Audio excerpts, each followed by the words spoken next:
Depuis presque 2 ans, depuis qu'il a lancé son armée pour envahir l'Ukraine, un pays souverain, Vladimir Poutine avait renoncé à sa conférence de presse annuelle à grand spectacle.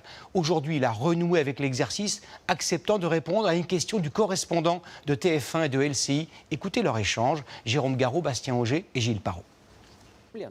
Les journalistes du monde entier sont venus par centaines à cet immense show télé de plus de 4 heures.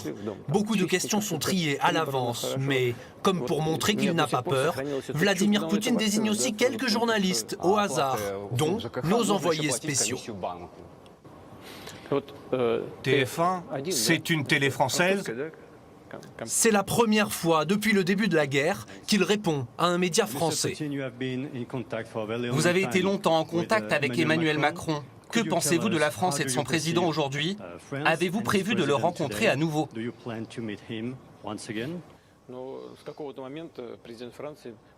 À un moment, le président français a arrêté les échanges avec nous. Ce n'est pas moi qui ai arrêté, c'est lui.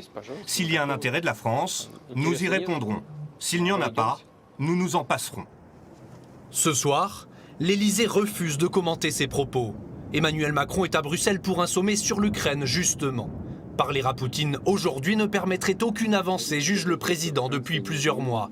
Au début du conflit, pourtant, ils échangeaient par téléphone. Leur dernier appel était en septembre 2022 et leur dernier tête-à-tête, c'était ce rendez-vous glacial juste avant le début de la guerre.